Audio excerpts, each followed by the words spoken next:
समय 2022 का चुनाव चल रहा है, जो कि 5 राज्यों में होना है और कई चरणों में होना है। इसी के चलते 10 फरवरी को प्रथम चरण का मतदान हो चुका है, तो अब 14 फरवरी को द्वितीय चरण का मतदान है, जिसको लेकर मुरादाबाद जनपद में पार्टी प्रत्याशियों ने खूब जमकर एड़ी चोटी का जोर लगाकर अपने अपने क्षेत्र में चुनाव प्रचार प्रसार किया।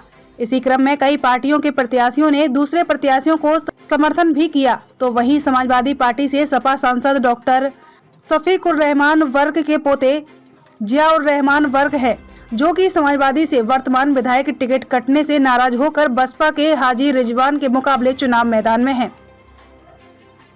दरअसल आपको बता दें कि इस समय कुंदरकी विधानसभा की सीट का मुकाबला काफी रोमांचक बन चुका है, क्योंकि कुंदरकी विधानसभा पर वर्तमान में सपा के पुरानी सिपाही हाजी रिजवान विधायक थे, पर इस बार टिकट कटने से नाराज होकर वर्तमान विधायक से साइकिल की सवारी छोड़कर हाथी पर सवार हो गए हैं और कुंदरकी विधानसभा से चुनाव मैदान में भी है और समाजवादी पार्टी से जियाउर रहमान वर्ग मैदान में है, जो समाजवादी से सपा संबल सांसद डॉक्टर शफीकुर रहमान वर्ग के पोते हैं। अपने पोते को कुंदरकी विधानसभा से जन समर्थन न मिलता देख सपा संबल सांसद ने AIMIM को वोट करने की अपील कर दी है। लोकहित न्यूज के लिए मुरादाबाद से रेहान अंसारी की रिपोर्ट।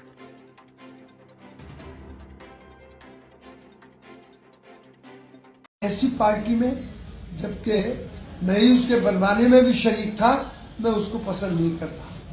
उनका मतलब यह है कि हालात और मुसलमानों के साथ कुछ नहीं किया इस पार्टी ने।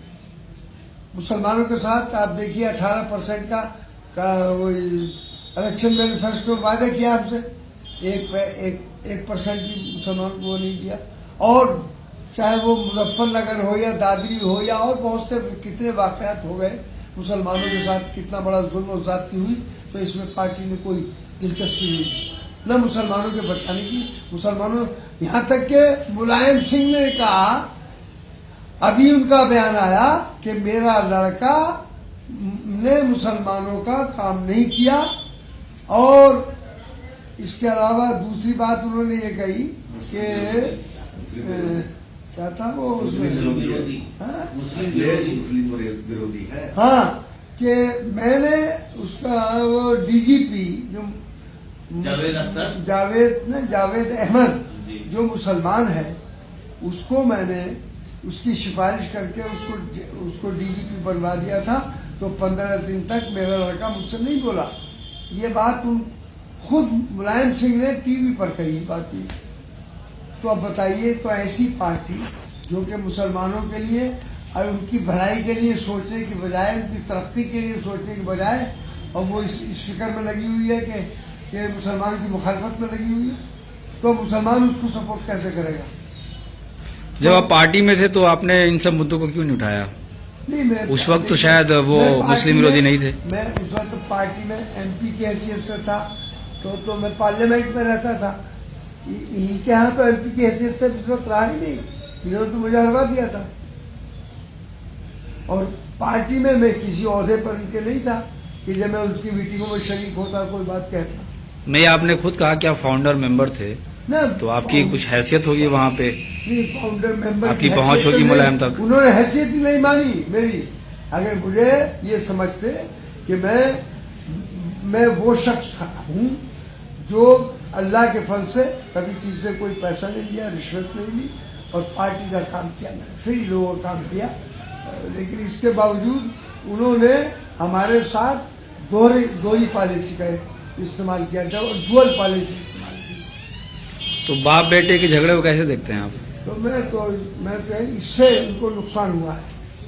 और इस इलेक्शन में ही मैं समझता हूँ कि वो जो उनकी जो सोच है कि इस पता नहीं क्या उसका एक गेम था, जो एक गेम था, और दुनिया सारी लोग वो ये कहते हैं कि हमें बेवकूफ़ बना रहे थे और बाप बेटे सब अंदर से एक थे, लिहाजा इस गेम का फायदा नहीं मिलेगा, नुकसान हो गया। और इन्होंने समाजवादी को जो एक पार्टी, अच्छी पार्टी बनी थी, कि उसको इन्होंने खराब कर दिया। तो यूपी में किसकी सरकार बनवा रहा है सर? यूपी में हम तो साहब अभी हम सरकार की उम्मीद है। अच्छा, लोग ये भी कहते हैं कि MIM जो है वो बीजेपी के लिए काम करती है, इसके लड़ने से फायदा ये बीजेपी को कहना होगा। तो बिल्कुल गलत है। वो तो किसी के लिए भी, अब चूंकि वो पार्टी को अभी नई पार्टी है, वजूद में आई है, तो ये तो कहा ही जाए। तो ये कहने से बहरहाल वो पार्टी लोगों के जहन को खराब करना चाहते हैं, लोगों को मुखालिफ करने के मुसलमान इसमें न जुड़े, लेकिन नहीं, मुसलमान इसमें जुड़ेगा। और इंशाअल्लाह इस इलेक्शन के बाद में मैं इस असदुद्दीन ओवैसी की और मेरी बातचीत होगी इसमें, और इसमें हम ऐसी प्लानिंग करेंगे जिससे कि मुसलमानों के मुस्तकबिल के लिए हम कुछ काम कर सकें। आपकी पार्टी कुछ सीटों पे ही खड़ी है, बाकी जगह मुसलमान क्या करे फिर? हाँ? आपकी पार्टी सिर्फ कुछ सीट पे खड़ी है, बाकी जगह मुसलमान किसको वोट दे? आप क्या चाहते हैं? मुसलमान किसको वोट दे? मुसलमान तो अभी 1255 में है, लेकिन हमारी मुसलमानों से कहना यह है कि वो जो फिरका परस्त पार्टी है, कोई भी है, उसको वोट तो न दे। समाज बीजेपी तो खुल्लम खुल्ला फिरका परस्त है। अब ये दो पार्टियां लग गई, BSP और समाजवादी, इनमें भी उधर डिक्टेटरशिप है बिल्कुल, इधर जो है ये अपने इक़्तिदार के नशे में इतने चूर हैं कि इन्हें मुसलमानों ने इतनी बड़ी मदद की कि इनको इतनी ऊंचाई पर पहुंचा दिया, लेकिन मुसलमानों को कुछ नहीं किया।